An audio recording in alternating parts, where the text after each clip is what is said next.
الرجل الحكيم يأخذ قومه بمشورته، مش الرجل الذي إذا أخذ قرار أغرق أسرته. وهذه السابعة مسكينة والله أشفقت عليها، لما ازدادت نحافتها وصارت جلد على العظم هكذا أصبحت جميلة.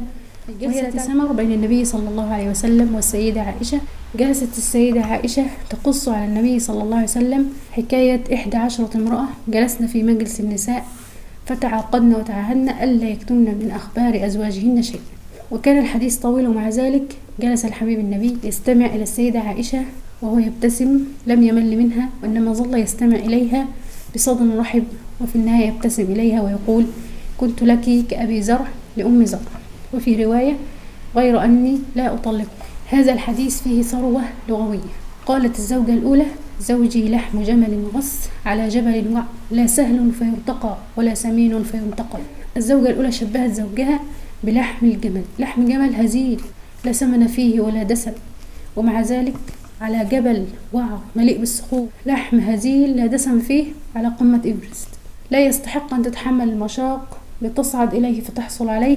هذا هو الزوج الذي عنده جفاء، جفاء في المشاعر، جفاء في التعامل، جفاء في العاطفة، جفاء في الكلام. قالت الثانية: زوجي لا أبث خبره، إني أخاف ألا أذره، إن أذكره أذكر عجره وبجره. يعني الزوجة احتارت فيما ستتكلم. لا أبث خبره يعني مش حابة أفتح في الكلام. إني أخاف ألا أذره، إذا تكلمت ماذا سأقول وماذا سأترك من كثرة العيوب. إن أذكره أذكر عجره وبجره، عيوب ظاهرة وعيوب خفية. من كثرة العيوب احتارت فأجملت العيوب في كلمتين: عجر وبجر. العجر هو العرق المنتفخ في أعلى الرقبة، يعني كل الناس ترى، والبجر هو العرق المنتفخ في السرة، عيوب خفية لا تطلع عليها غير الزوج. قمة البلاغة. قالت الثالثة: زوجي العشنق، إن أنطق أطلق وإن أسكت أعلق. العشنق طويل وهبل لا منفعة منه ولا فائدة، إن سكتت ولم تتكلم ستظل تعيش كما هي معلقة، لا هي مطلقة ولا متزوجة، لا تحصل على حقوقها الشرعية ولا الزوجية. وإن أنطق أطلق، إذا تكلمت عنه بشيء وصله الكلام سيطلقها. قالت الزوجة الثالثة والثالثة مدحت زوجها نعم المدح، فقالت: زوجي كليل تهامة، لا مخافة ولا سآمة. يعني حياة مستقرة هادئة. ليل تهامة يكون طقس ساحلي يعني معتدل، لا برد فيه ولا حر، لا مخافة ولا سآمة، الأمن والأمان. الزوج الذي يعطيها الأمن والأمان. من أكثر الأسباب التي تؤدي إلى هدم البيوت أن الزوجة لا تشعر بالأمن والأمان مع زوجها. كل كلمة، كل خطأ، كل فعل يهددها بالطلاق، يهددها بالزواج عليها، يهددها بأي نوع، المهم أنه يهددها، فلا يعطيها الأمن والأمان. ولا سآمة، لا تمل عشرته ولا هو يمل منها. يعني زوج مرح، زوج يفرد وجهه في البيت يبتسم. وقالت الخامسة مادحة زوجها أيضا: زوجي إذا دخل فهد وإذا خرج أسد ولا يسأل عما عهد. الزوج المتغافل إذا دخل إلى البيت كان كالفهد. الفهد تضرب به العرب الأمثال في التغافل أو كثرة النوم، يعني يدخل إلى البيت لا يلتفت يمينا وشمالا، يعلق على كل شيء يراه في البيت أو عن كل كبيرة وصغيرة تركها. وإذا خرج خارج البيت لا يكون ضعيف الشخصية، وإنما له شخصية، له مهابة، يكون مثل الأسد في قوة شخصيته وشجاعته، ولا يسأل عما عهد. اشترى شيء وادخله إلى البيت مضى عليه وقت لا يسأل عنه. قيل الأعرابي: من العاقل؟ قال: الفطن المتغافل. قالت السادسة: زوجي إذا أكل لف وإذا شرب اشتف وإذا نام التف ولا يولج الكف ليعلم البس.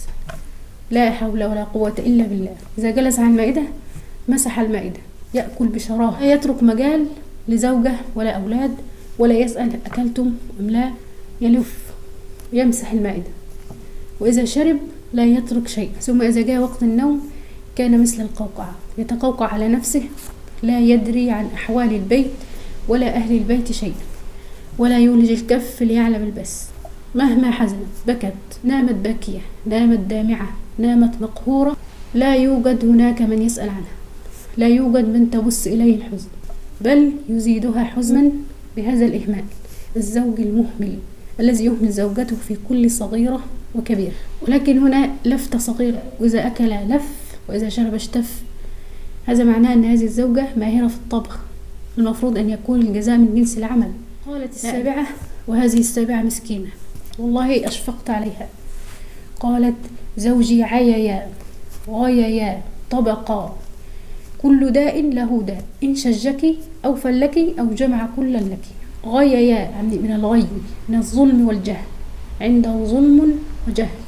عيا عنده عجز، لا يعطيها حقوقها ولا يعفها. طبقة تنطبق شفتاه عند الكلام، يعني لا يتكلم بالكلمة الطيبة. كل داء له داء، اجتمعت فيه العيوب، لا حول ولا قوة إلا بالله. إن شجك فتح رأسك، يعني إذا مزاحته أو تناقشت معه يفتح رأسه، أو فلك يكسر عضو من أعضائه. إن طال الحوار أو طال الحديث كسر عضو من أعضائه، أو يجمع الاثنين معه، فتح الرأس وكسر عضو. يعني إذا دار حوار لا يعجبه تعلم أنها بيت في المستشفى. قالت الثامنة: زوجي المس مس أرنب والريح ريح زرنب. الزوج النظيف، الزوج الذي يهتم بمظهره، برائحته، بشكله، بهيئته. للأسف مترسخ في مجتمعاتنا العربية أنه مطلوب من المرأة فقط أن تهتم بمظهرها، بنظافتها، بشكلها، والرجل لا. الرجل أيضا عليه أن يهتم بمظهره، بشكله، ليكون الزوج الصالح. المس مس أرنب جلده ناعم مثل وبر الأرنب، والمقصود به أنه يهتم بمظهره، هذا المقصود الظاهر، والمقصود الباطن أنه كريم الخلق. والريح ريح زرنب، الزوج الذي يكون كثير التطيب، متعطر، إذا دخل البيت ملأ البيت عطرا، إذا نزل الشارع ملأ الشارع عطرا، تشم رائحة طيبه من على بعد وليس العكس. قالت التاسعة: زوجي رفيع العماد طويل النجاد عظيم الرماد قريب البيت من الناد. رفيع العماد له حسب ونسب، أسرة كريمة يقصده أصحاب الحوائج فلا يرده. قد يكون الشخص له عائلة، له حسب ونسب، لكن إذا قصده أصحاب الحوائج يردهم خائبين، لا يقضي حوائج أحد. طويل النجاد وصفت هيئته ومظهره أنه طويل القامة. عظيم الرماد، الرماد هو ما يتبقى من النار، يعني عنده النار مشتعلة في البيت لا تنطفئ، كناية عن الكرم وكثرة الضيوف. قريب البيت من الناد، الناد موضع اجتماع القوم وأنه قريب منهم. رجل حكيم يأخذ بمشورته، الرجل الحكيم يأخذ قومه بمشورته، مش الرجل الذي إذا أخذ قرار أغرق أسرته بالكامل. قالت الزوجة العاشرة: زوجي مالك وما مالك، مالك خير من ذلك، له إبل كثيرات المبارك قليلات المسارح، إذا سمعنا صوت المزهر أيقن بأنهن هوالك. ذكرت اسمه أن اسمه مالك، وأنه خير مما ستذكر من كثرة الصفات الحميدة فيه. له إبل كثيرات المبارك، عنده كثير من الإبل، كثيرا ما يتركها باركة لا يرسلها للراعي استعدادا لنزول الضيوف. إذا سمعنا صوت المزهر آلة كانت عند العرب تطلق عند نزول الضيوف، فإذا سمعت الإبل صوت هذه الآلة أيقنت بأن هناك ضيوف وأنها ستذبح. نأتي للزوجة 11 وهي أم زرع. قالت أم زرع: زوجي أبو زرع وما أبو زرع، أناس من حلي أذني وملأ من شحم عضدي، وبجحني فبجحت إلي نفسي، وجدني في أهل غنيمة بشق، فجعلني في أهل أطيط وصهيل ودائس ومنق. عنده أقول فلا أقبح، وأرقد فأتصبح، وأشرب فأتقنح. أم أبي زرع ما أم أبي زرع، عكومها رداح وبيتها فساح. ثم انتقلت لتصف ابن أبي زرع فقالت: ابن أبي زرع فما ابن أبي زرع، مضجعه كمسل شطبة ويشبعه ذراع الجفرة. بنت أبي زرع فما بنت أبي زرع، طوع أبيها وطوع أمها وملء كسائها وغيظ جارتها. ثم مدحت جارية أبي زرع فقالت: لا تبث حديثنا تبسيسا، ولا تنفس ميرتنا تنقيسا، ولا تملأ بيتنا تعشيشا. ثم دخلت إلى الجزء الحزين من قصتها وحياتها مع أبي زرع فقالت: خرج أبو زرع والأوطاب تمخض، فلقي امرأة معها ولدان لها كالفهدين يلعبان تحت خصرها برمانتين، فطلقني ونكحها، فنكحت بعده رجلا سريا ركب شريا وأخذ خطيا وأراح علي نعما ثريا وأعطاني من كل رائحة زوجة وقال كلي أم زرع وميري أهلك. قالت فلو جمعت كل شيء أعطانيه ما بلغ أصغر آنية أبي زرع. فقالت السيدة عائشة رضي الله عنها قال رسول الله صلى الله عليه وسلم كنت لك كأبي زرع لأم زرع، وفي رواية غير أني لا أطلقه. طبعا أم زرع رغم أنها تزوجت رجل آخر ثري إلا أنها ظل قلبها متعلق بأبي زرع وبحياته. أناس من حلي أذني، ملأ أذنها بالحلي والذهب، وبجحني فبجحت إلي نفسي، عظمها وعظم إليها نفسها حتى عظمت عندها، وأغدق على أهلها بالخيرات. كانت في أهل غنيمة بشق فصارت في أهل أطيط وصهيل، يعني كانت في أسرة متوسطة أو متواضعة، فأغدق عليها وعلى أهلها الزوج الكريم المعطاء، فجعلها في أهل أطيط وصهيل. أطيط وصوت الجمال، وصهيل صوت الخيول، يعني تمتلك الجمال والخيول. ودائس ومنق ما يدوس به الأرض والحبوب لزراعة هذه الحبوب في الأرض. ومنق يعني عندها ما ينقي الطعام من الشوائب وما يسهل عليها الحياة.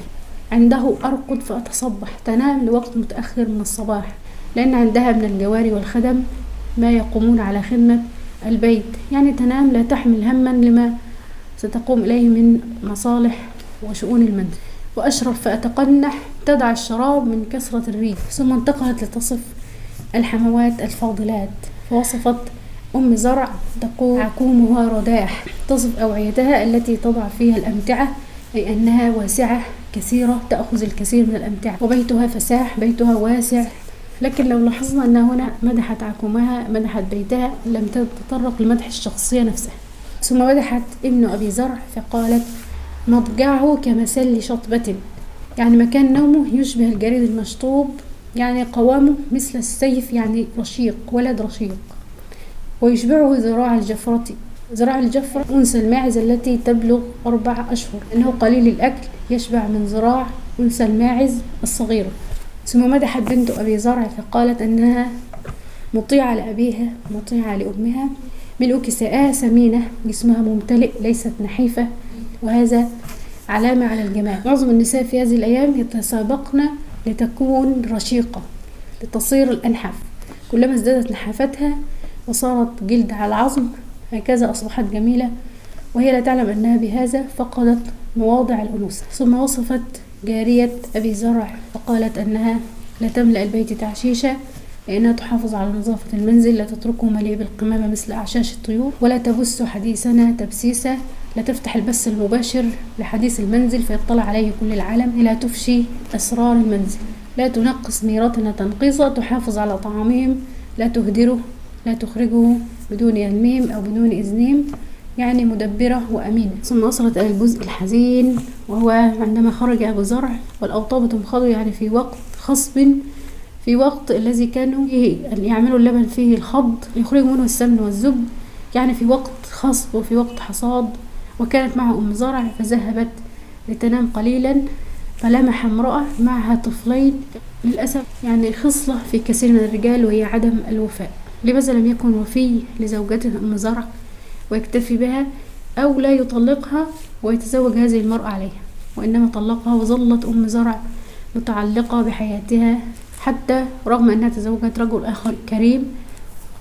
قال لها كلي أم زرع وميري أهلك، يعني أغدقي على أهلك من الخير والعطاء. ومع ذلك كما واضح أن أم زرع أحبت أبي زرع فظلت ومتعلقة به. سبحانك اللهم وبحمدك، أشهد أن لا إله إلا أنت، أستغفرك وأتوب إليك.